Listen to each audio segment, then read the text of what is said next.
On apprend que qu'à Bruxelles, hein, peu à peu, la ville se paralyse. Les bus, les tramways, les métros, hein, ne circulent plus dans la ville. On apprend également que le centre de crise appelle la population surtout à rester chez elle. Qu'est-ce qu'il faut comprendre Tout par à là que fait. les autorités redoutent éventuellement d'autres attaques s'il s'avérait que les événements Tout de à ce fait. matin en soi?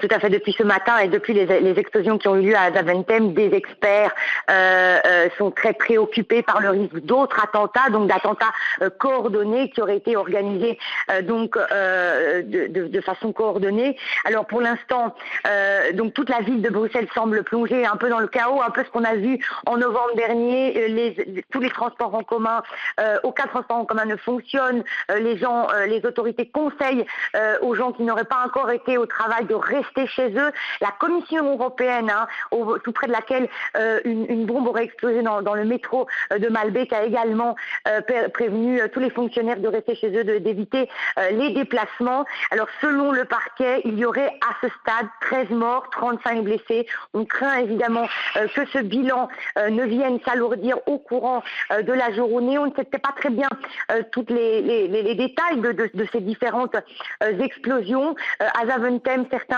parlent qu'ils auraient entendu des coups de feu avant les explosions, que ce serait un attentat suicide. Donc beaucoup d'informations qui nous arrivent au compte-gouttes qui sont parfois contradictoires, difficile d'y voir clair, difficile aussi de rejoindre les lieux où se sont passées ces explosions dans la mesure où tout le pays, plus seulement Bruxelles cette fois, est bloqué. On est au niveau d'alerte 4, je le rappelle, c'est le plus haut niveau sur l'échelle de la menace, c'est-à-dire que les risques d'un attentat sont jugés imminents, donc il pourrait, en tout cas selon les autorités, il y avoir d'autres attentats dans d'autres endroits névralgiques du pays.